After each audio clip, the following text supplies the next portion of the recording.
पेश हुए आम बजट से असंतुष्ट दिखे बनारस के व्यापारी। जी हां, देश के वित्त मंत्री निर्मला सीतारमण ने पेश किया आज आम बजट। व्यापारी नेता बोले, जो उम्मीद लगाए थे उसके अनुसार नहीं है यह बजट। आर्थिक मंदी के इस दौर में बजट मध्य वर्गीय को लाभ देने वाला बिल्कुल भी नहीं है। मैम, आज 2022 बजट पेश हुआ है। अगर महिलाओं की बात की जाए तो कितना संतुष्टि भरा रहा या नहीं? 1% संतुष्टि मिली है बस, क्योंकि महिलाओं के लिए वो महिला होकर के कुछ भी नहीं की। हम लोग के लिए घर चलाना इतना मुश्किल हो गया है, ना ही पेट्रोल का दाम कुछ कम हुआ और ना ही गैस के दाम को, तो हम लोगों को सिर्फ निराशा मिली है और कुछ भी नहीं मिला। अब हम लोग के लिए रिक्शा भाड़ा है, ऑटो है, हर चीज़ का रेट बढ़ गया है। और ऐसे जो लोग, जैसे हम लोग के पास गाड़ी है तो हम पेट्रोल के दाम बढ़ गए हैं, तो हम लोग छोड़ने जाते हैं बच्चों को, तो हर चीज़ बहुत मुश्किल हो गया। ये सबको लेके हम लोगों ने सोचा था कि आज बहुत राहत मिलेगी, लेकिन कोई भी राहत नहीं मिली। और जो मीडियम क्लास के लोग हैं, उन लोगों को, जो कम पढ़े लिखे लोग हैं, उन लोग इतनी मुश्किल से अपना घर गृहस्थी चला रहे, उन लोगों के लिए तो और भी ज़्यादा मुश्किल हो गई है आज बजट को लेकर के। अब उन लोग क्या करेंगे, घर चलाएंगे कि बच्चों को पढ़ाएंगे, पढ़ाई लिखाई, उन लोग मनमाना फीस ले रहे हैं। तो ये सब चीज़ के लिए हम लोगों ने सोचा था, लेकिन वो महिला होकर के कुछ भी नहीं की। ऐसा कोई बजट नहीं है कि जिससे हम लोग असंतुष्ट हो सके।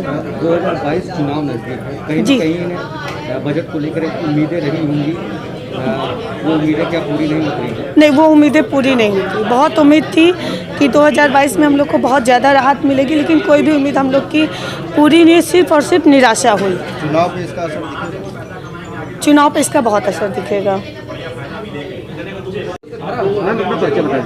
जी, मेरा नाम स्वाति गुप्ता है। मैम, आज बजट पेश हुआ, अगर महिलाओं की बात की जाए तो किस तरीके के बजट आप लोगों को ले रहे हैं? देखिए, मैं भी एक व्यापारी हूँ और व्यापार करती हूँ और मैं घर से ही बात करती हूँ। मैं एक हाउस वाइफ भी हूँ और मैं इस पे जैसे जाती हूँ, तो अनाज के दाम दिन पे दिन बढ़ते जा रहे हैं, सिलेंडर के दाम में कोई कताई नहीं हो रही है।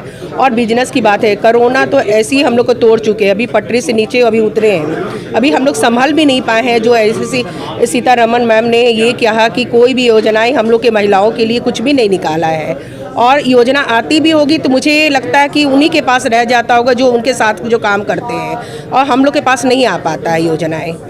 जैसे आपका बैंक का लोन है, वो लोन अगर माफ़ कर दिया जाए, अगर आपको बैंक होम लोन के लिए मिल जाए तो वो ज़्यादा बेटर है। कहीं ना कहीं महिलाओं ने एक रोकता कि बजट में उनके लिए कुछ भी नहीं, हम लोग के लिए कुछ नहीं है। और योजनाएं हम लोग बहुत सोचे थे कि 2022 में बहुत अच्छी योजनाएं आएंगी जो हम लोग महिलाएं अपना एक बिजनेस डेवलप कर सके। अगर महंगाई की बात की जाए तो बजट से कहीं ना कहीं कुछ उम्मीदें लगी हैं महंगाई को लेकर? महंगाई, देखिए, महंगाई सबसे बड़ी बात नहीं होती है। जब आपके पास जो कुछ साधन होते हैं करने के लिए, वो कर सकते थे, लेकिन आपने 2022 में हम लोग को दिखा दिए कि योजना से बाहर हो गई है, और योजना हम लोग को देना चाहिए।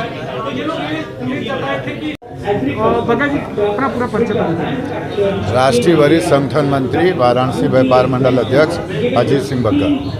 जो है आज वित्त मंत्री बजट पेश कर रहे हैं, कितना हद तक इससे संतुष्ट है, सहमत? आज के बजट से संतुष्ट असंतुष्ट की बात तो अलग है। कोई भी व्यापारियों को या आम जनता के लाभ की बात समझ में नहीं आई कि जिससे महंगाई कम हो सके।